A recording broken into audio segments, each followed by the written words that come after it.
Friends, welcome back to my channel. कैसे हो आप सब? उम्मीद करती हूँ बेटा सभी अच्छे होंगे और अपना ख्याल भी रख रहे होंगे। तो बेटा आज हम करने जा रहे हैं अपनी वर्कशीट नंबर 33। 4 तारीख के बेटा हिंदी सब्जेक्ट की है और 7th क्लास के बच्चों के लिए, जिसमें बेटा आज हम अपने जो विशेषण जो टॉपिक चल रहा था हिंदी व्याकरण का, उसी को कंटिन्यू करेंगे। उसके हमने 2 पार्ट्स पढ़ लिए थे, ठीक है। आज हम उसके जो आगे वाले वो हैं पार्ट्स, उनको करेंगे, यानी कि परिमाणवाचक और संकेतवाचक। ओके, तो देखो बेटा, फर्स्ट क्या है यहाँ पर प्यारे बच्चों, आज हम विशेषण में बाकी 2 भेद सीखेंगे, परिमाणवाचक विशेषण और संकेत या सार्वनामिक विशेषण। तो परिमाणवाचक क्या होते हैं बेटा? जिन विशेषणों के हमने इससे पहले बेटा कौन से पढ़े थे? हमने पढ़ा था गुणवाचक, ठीक है। क्या पढ़ा था हमने? गुणवाचक विशेषण पढ़ा था। और दूसरा कौन सा पढ़ा था वो मुझे आप नाम यहाँ पे लिख के बताओगे, ताकि मुझे भी पता चले आप सब पढ़ते हो, ठीक है। देखो, जिन विशेषणों से संज्ञा या सर्वनाम शब्दों के मापतोल का पता चले उन्हें परिमाणवाचक विशेषण कहा जाता है, ठीक है। तो जिससे क्या होता है? संज्ञा या सर्वनाम शब्दों के मापतोल का। कल तो क्या था? गुण दोष का पता चले। अब बेटा वो भी मुझे बताना ही पड़ेगा, संख्यावाचक था, ठीक है। तो संख्यावाचक में कल क्या था? जो संख्या का पता चल रहा था हमें, ठीक है। इसमें क्या है? हमें मापतोल का पता चल रहा है, ठीक है। तो जैसे चपाती पर थोड़ा घी लगा दो, तो थोड़ा घी लगा दो। घी कैसी चीज़ है बेटा? जिसको मापा जाता है, तोला जाता है। 5 मीटर कपड़ा थान में से काट दो, यानी कि मीटर क्या होगा बेटा? आपको मापना पड़ेगा 5 मीटर कितना होता है। 3 किलो आलू ले आना, यानी कि अब बेटा देखो ये क्या? तोले जाने वाली चीज़ें हैं, ठीक है। सिर्फ 2 किलोमीटर का रास्ता ही रह गया, ये मापने वाली चीज़ है। 1 किलो चावल ले आओ, ये तोलने वाली चीज़ है। तो ये सभी क्या हो गए बेटा? परिमाणवाचक विशेषण हो गए। लेकिन इसके भी 2 प्रकार होते हैं परिमाणवाचक विशेषण के। एक है निश्चित परिमाणवाचक और दूसरा होता है अनिश्चित परिमाणवाचक, ठीक है। तो निश्चित परिमाणवाचक जो है बेटा, जिन विशेषण शब्दों में से किसी निश्चित मापतोल का पता चले उन्हें निश्चित परिमाणवाचक विशेषण कहते हैं, ठीक है। जिन विशेषण शब्दों में से किसी निश्चित मापतोल का पता चले, ठीक है, यानी कि जैसे हमने अभी कहा 3 मीटर 5 मीटर, ये निश्चित है, 3 ही है, ठीक है। ना 4 ना 5 ना 3.5 ना 5.5। तो ये निश्चित परिमाण में 2 किलोमीटर 5 मीटर 3 गज 2 किलो 10 लीटर 5 सेर, ये सब क्या है बेटा? तुलाई चीज़ें हैं, ठीक है।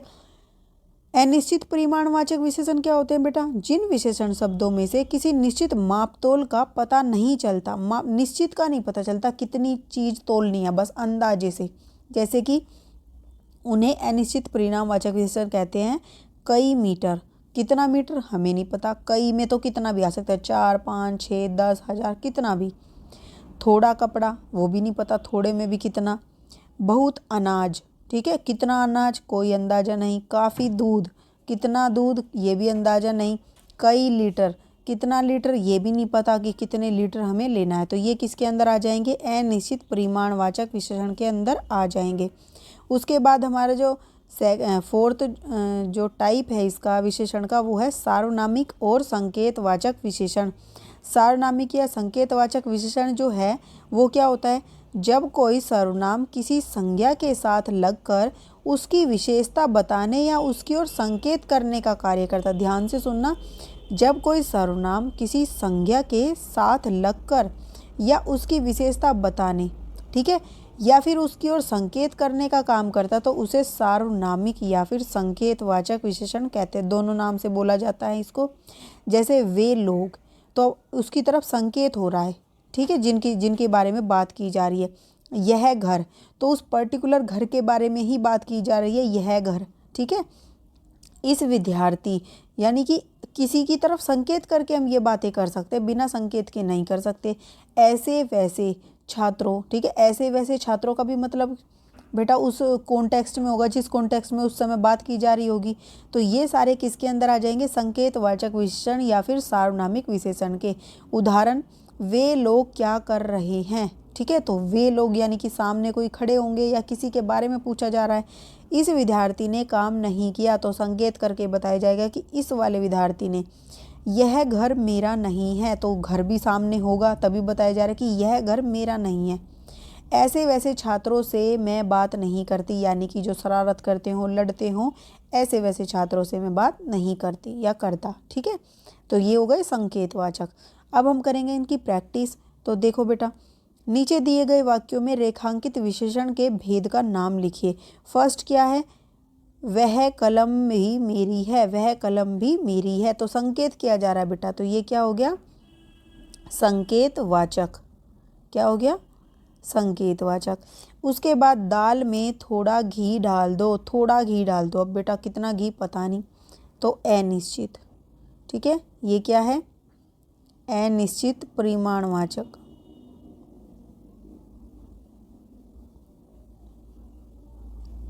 ठीक है, उसके बाद मेरे पास कई मीटर कपड़ा है। कितना? फिर अनिश्चित परिमाणवाचक विशेषण आ गया बेटा ये।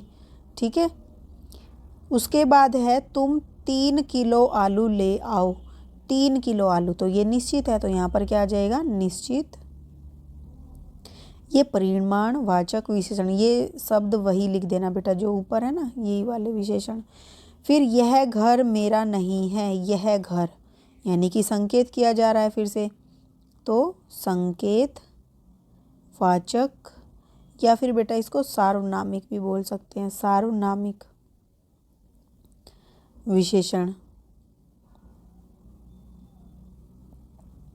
फिर वह लड़का मेरा भाई है, वह लड़का, फिर से संकेत हो रहा है बेटा, तो संकेत या सार्वनामिक विशेषण, यही लिख दोगे सेम। फिर राम के पास बहुत अनाज है, कितना है नहीं पता, तो ये क्या हो गया? अनिश्चित। अनिश्चित परिमाणवाचक विशेषण। ठीक है, फिर मेरा विद्यालय 2 किलोमीटर, तो ये क्या है बेटा? निश्चित है, निश्चित परिमाणवाचक विशेषण। ओके, आपको पूरा लिख देना है पीछे से।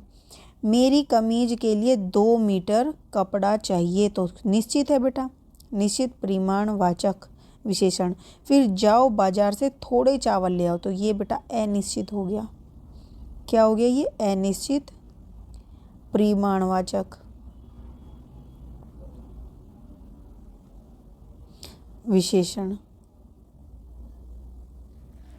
ये थी बेटा आपकी आज की वर्कशीट। उम्मीद करती हूँ आपको अच्छे से समझ आई होगी। फिर भी कोई डाउट रहे तो आप कमेंट बॉक्स में पूछ लेना।